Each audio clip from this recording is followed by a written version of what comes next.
Welcome to the Multifamily Investor Nation podcast. I'm your host, Dan Hanford with PassiveInvesting.com. And with us today is our special guest, Jeff Allen. Jeff, welcome to the podcast. Thank you, Dan. I'm excited to be on here and thank you for this opportunity. Awesome. Well, looking forward to diving into this property, 52-unit property out of Hummelstown, Pennsylvania, located kind of near Hershey, Pennsylvania, and a couple, and I think it's at Harrisburg. Closed in March of 2021. So this one definitely still already has about 10 months of history on it. So it'll be good to kind of talk a little bit about some things maybe that have happened post-closing as well. So before we get started in this property, why don't you give the listeners a little bit of a background about yourself and where you are right now in the multifamily space? Sure. Yeah, I think my story is a little bit different than many of your guests. I'm just starting out kind of in the industry. I'm a structural engineer. I went to West Virginia University, kind of followed in my dad's footsteps as an engineer. I'm still a full-time engineer working there. And just recently in the past, year and a half, 2 years, started getting into real estate and, purchased my first condo and townhouse. And then a few short months later, jump into a big deal with my business partner here with this complex. So yeah, it's a short time frame, but it's been exciting. That's for sure. Yeah. Well, let's go ahead and dive into this one and talk to us about how you initially found and sourced this acquisition. Yeah. So as I mentioned, my business partner, his wife's actually a dental hygienist, and this will be a different story that you probably ever had before. And so she cleans people's teeth and just gets to talking to some of the people in the chair, and got striking up with a gentleman that owned real estate, some different ones here. And so my business partner is my really good friend. So he's calls him up and just kind of made the introduction there and started talking, said, hey, we got this property that's off market. We're thinking about selling. It was a little unique situation we might get into with a cousin was managing to own.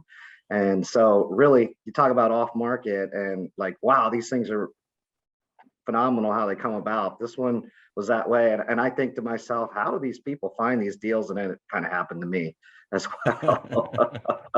That's definitely a unique story. So obviously no broker involved absolutely whatsoever. That's truly correct. Off-market acquisition.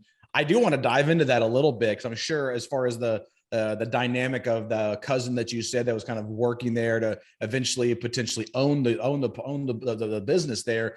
What was that dynamic like? Because I'm sure from a transaction perspective and that family, that was probably a consideration that had to be, or a hurdle that had to be overcome. Right. Yeah. There was an agreement in place where at 5 years in from the owners having it, he was going to try to refinance out into his own name. So, and transfer into that. So when we made the agreement and the offering and things, it had to, kind of pass two different parties. To get ultimately the owners is who we dealt with and who we negotiated with on that as well.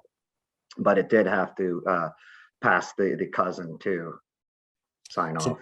So once you and your partner found out about this particular property, how fast did you guys end up moving on it as far as going and touring the property or being able to review the financials and do some of the kind of preliminary underwriting and pro forma creation?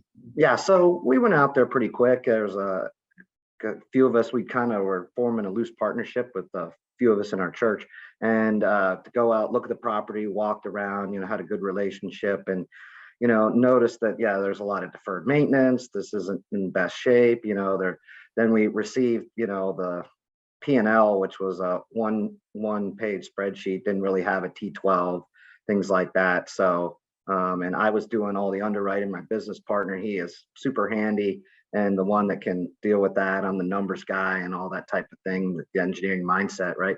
So we moved on it pretty quickly, and we kind of got together. And interesting story, we sat down with them, had a verbal commitment, did some negotiating, and on like a Tuesday, day or two later, we got a phone call because we were drafting the documents then for something written. And they backed out. A broker out of the Philadelphia area had come in and said, hey, I can get you a lot more money. And that Saturday, then the whole world was shutting down in the US because COVID hit. All right. So we were like, well, maybe that's fortunate that that happened. But then what happened was they had all these kind of, I'll call them bigger name people that maybe some you've had on before, or guests that are more kind of been doing in this space for a while, walk through the property, and it just didn't make sense with the numbers that the realtor was trying to sell them and some upside. So 6 months later, they came back to us and said, "Are you still interested?" Because they had kind of written us a clause that said, "Hey, the people we're talking to, they're off limits. We outside of the broker." So yeah, that's what happened with that. So it's kind of interesting story as far as that goes. So it did actually go through a full marketing process, but nobody could make the numbers work at the high valuation that broker was trying to get to. After we looked at it, yeah, they far backed out. It did. We never really saw the paperwork, but it did go through that. Then yes. Mm-hmm. Was it a multifamily broker, or was it just like a regular kind of real estate broker there locally? No, he was out of Philadelphia, so he was, and they had an offer, but it was. Needless to say, it had some sketchy things in the contract, and they said we're going to take it. The owner's like, we'll take it to our lawyer. No, don't let the lawyer doesn't need to talk. So when you hear that stuff, they were like, I don't think so.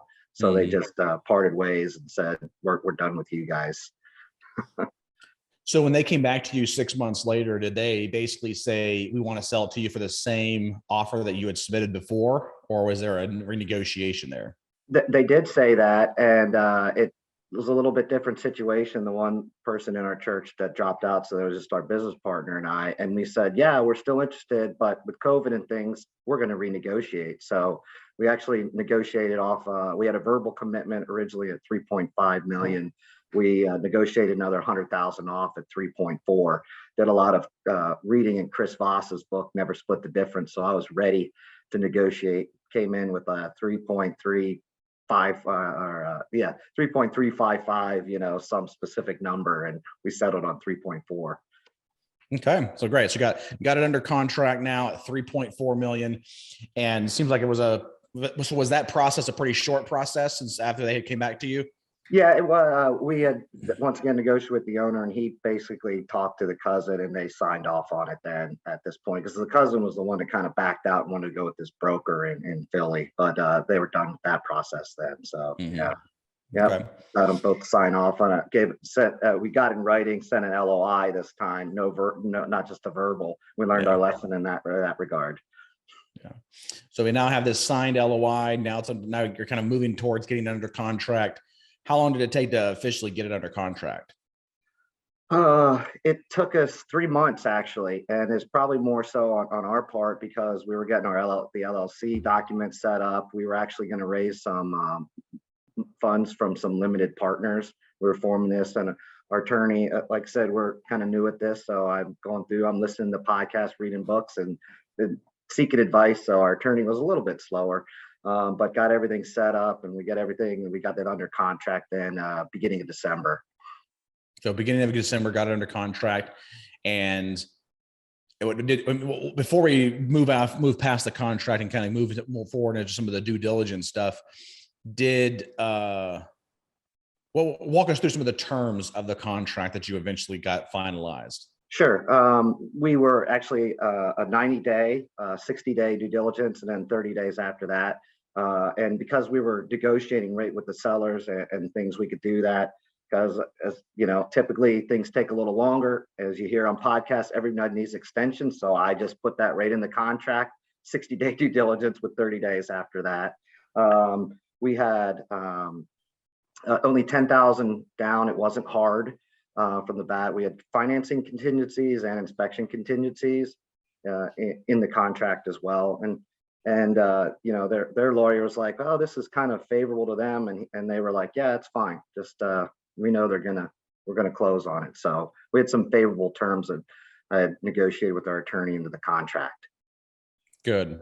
Now, did you have language in the contract about the due diligence not starting until you received all the documents? I'm not sure if we'd had or not, because essentially we knew there wasn't going to be that many documents. And we'd been on site and we'd been talking, there was a kind of a pre-existing relationship with the seller. So we were kind of got most of the documents we thought we were going to be getting, besides some odds and end things. So it was, kind of doing our own due diligence on our own and running the numbers, through the spreadsheets and everything. Mm-hmm. Okay. So let's move into the due diligence now. Now we're into the due diligence process. Did anything crazy come up during due diligence? I wouldn't say anything crazy. We knew that there's a lot of deferred maintenance, and that's probably a gracious term. Although there is, the property owner before them was even worse. So it was just a one-man show trying to do everything. And can you imagine working on 52 units? It's 13 buildings with 4 units in its, doing all the grass cutting and trying to do everything yourself is just phenomenal, as you'd say, a mom and pop organization. So with the spouse doing some of the numbers and those type of things. So it was, we knew there was going to be a lot of work, roof replacements, just various things. The units were some of them were in pretty poor shape as well. How long did the current owner own the property?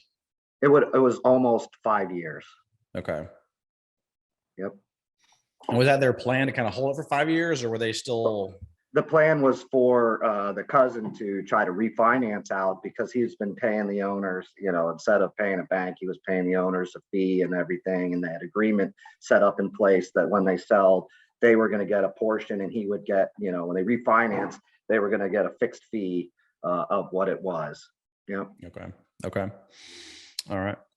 And did the lender require you to repair anything after their inspections? So the lender did not, and that's kind of another story with the lender with things. They did not require us to. There was a couple lenders that we looked at, and I guess I can just talk about it if you want me to do that. Sure, we were looking at a swap loan, which was a unique product, and we were thinking if we could get under contract before the elections back in 2020, we could get good rates. Things are coming down. It kind of didn't work out. We were looking at Freddie Mac, and Fannie Mae, full on. But the problem was with and we call it the COVID, upfront fees. So it was 6 to 18 months is what they were telling us, our broker. And we were going to be leaning towards the 18-month side of principal and interest upfront because our loan wasn't going to be as high, over 4 or 5 million or something like that. So we had to pivot, and we actually moved to local bank, and we had 2 local banks in the area that we were looking at, and one was going to make us keep the 100,000 in reserves and then draw from that. The other one wasn't going to require that, and we ended up going with the one that didn't require any of the capital upgrade costs in holding. Sure. What was the occupancy, the physical occupancy of the property when you first took over? Yeah, it was it was 100% up until a couple weeks before closing. We said, yeah, don't put somebody in. Our unit came vacant, and it was one of the units we actually didn't get in during due diligence because of a COVID reason concern as well. So it was essentially 100% occupancy. What was the economic occupancy?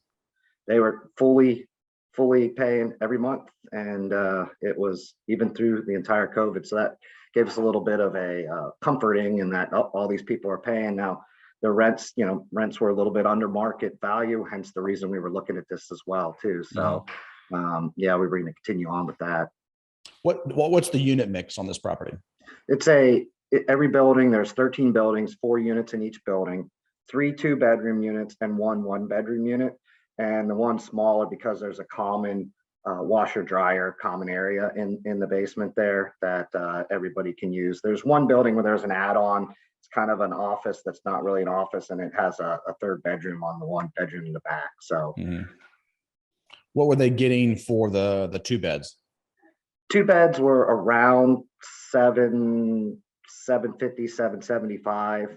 1 bedrooms were anywhere from 650, 675. Okay. And what is and what has been your business plan for this property to be able to improve it, to be able to increase the rents, to be able to affect the NOI? Yeah. So as I said, with all the deferred maintenance, first thing was go in and perform, some of bring things up to kind of the 2000s and not the 1970s from when Hmm. it was built. But our plan was to renovate units when they came, as natural turnover or from an increased rent. Market rents for the 2 bedroom easily 900.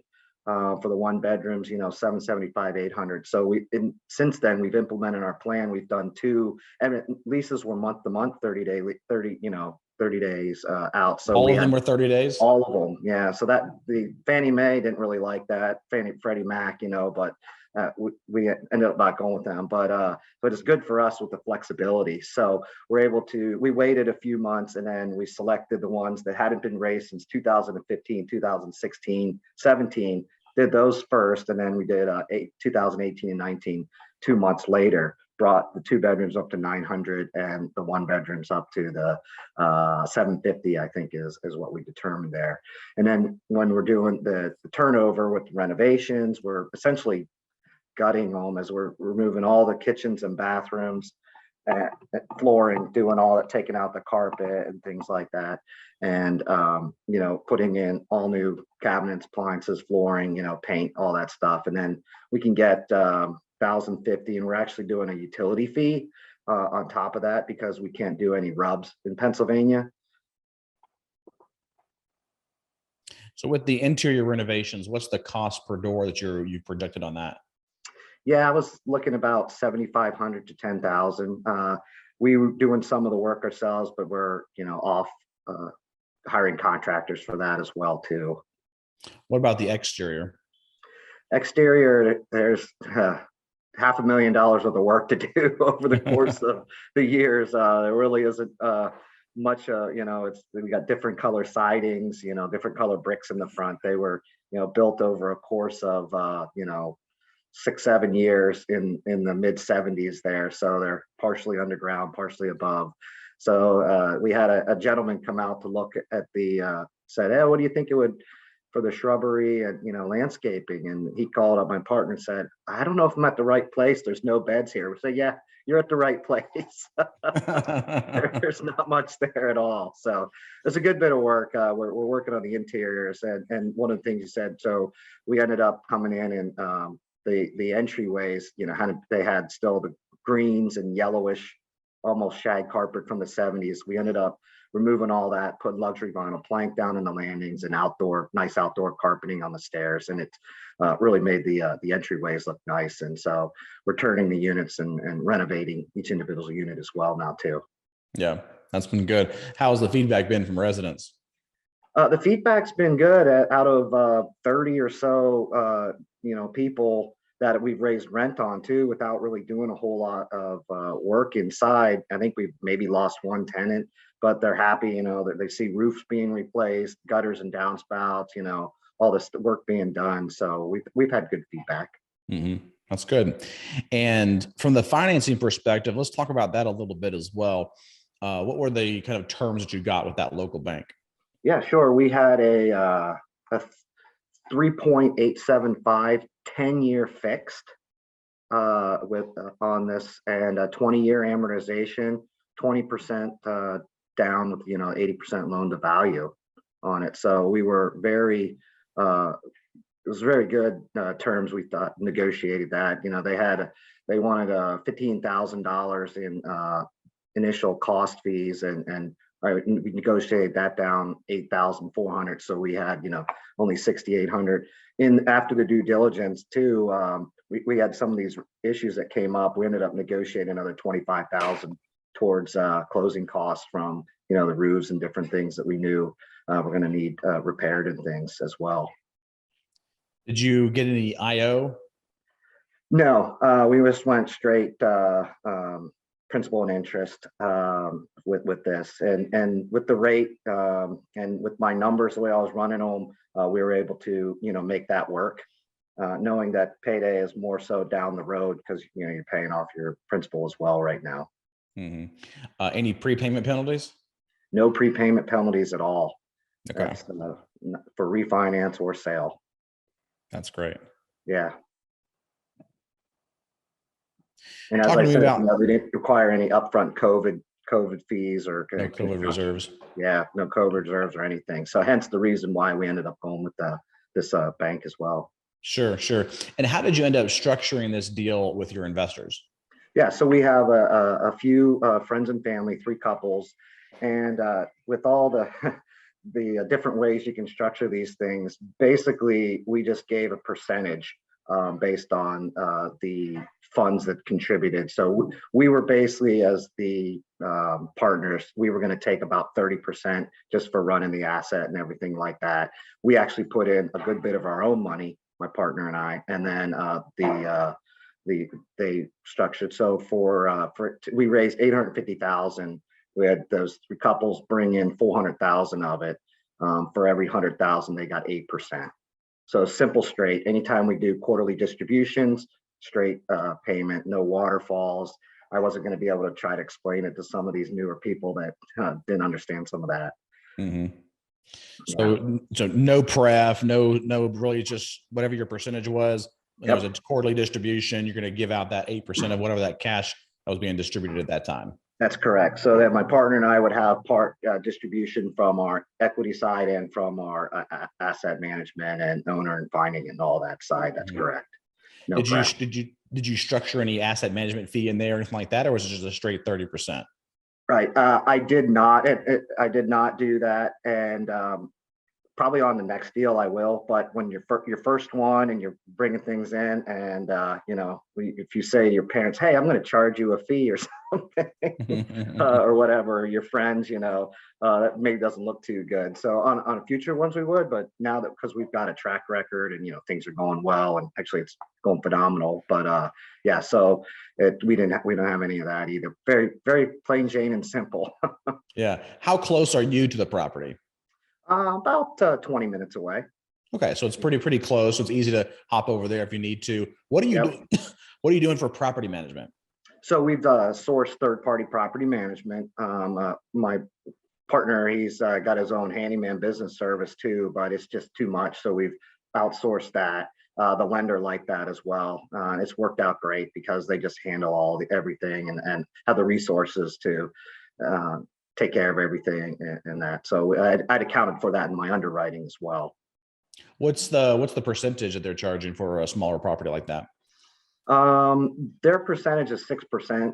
And when we interviewed different property management, we looked at kind of smaller ones, kind of bigger ones that have 6,000.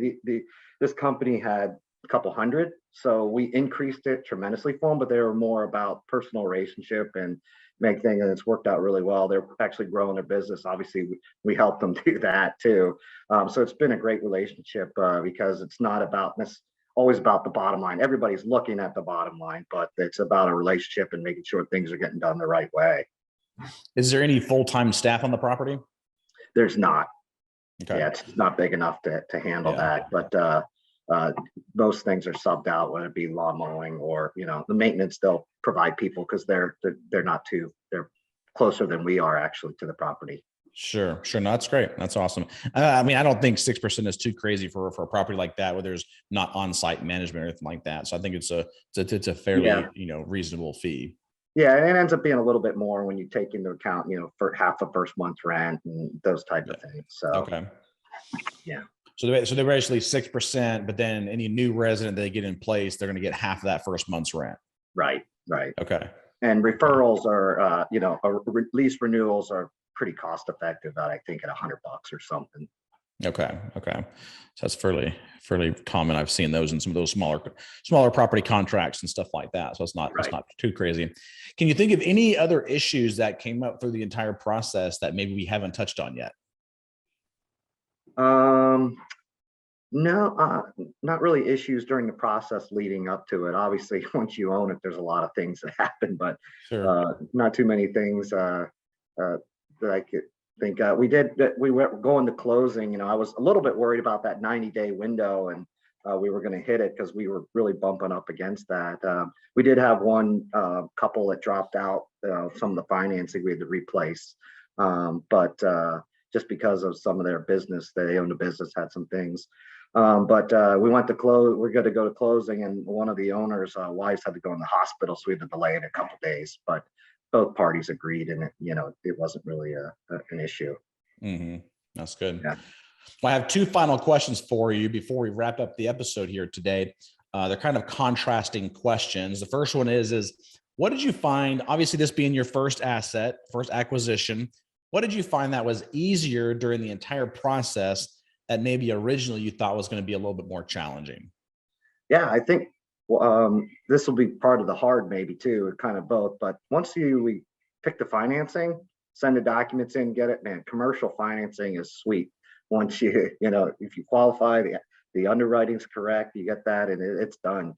You don't need to, worry about what, some $12.12 charge 3 months ago that the bank wants to hear about. Yes. It definitely is a lot smoother process when it comes to these larger assets like this.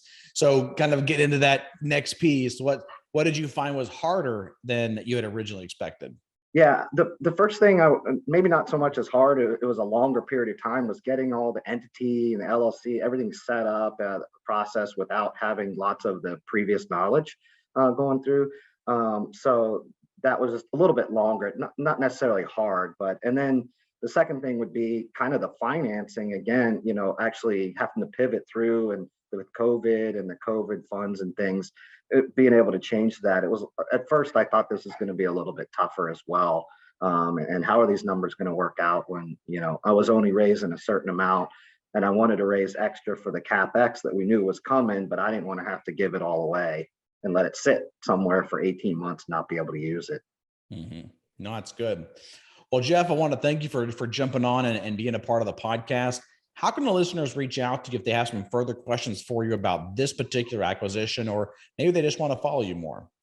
Yeah, so you can reach out to me at jeffalleninvestor@gmail.com, or Jeff Allen Investor on Instagram or Facebook.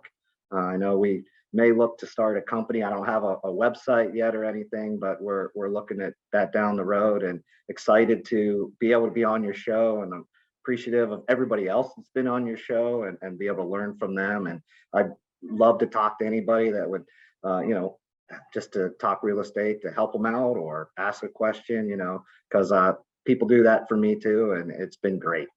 Yes, that's awesome. Well, looking forward to continuing to follow you, Jeff, as you continue throughout this process and this journey of, getting that next deal under contract and closing that next deal, and looking forward to having you on a future episode as well. All right, great. Thank you very much, Dan. All right. Thank you so much.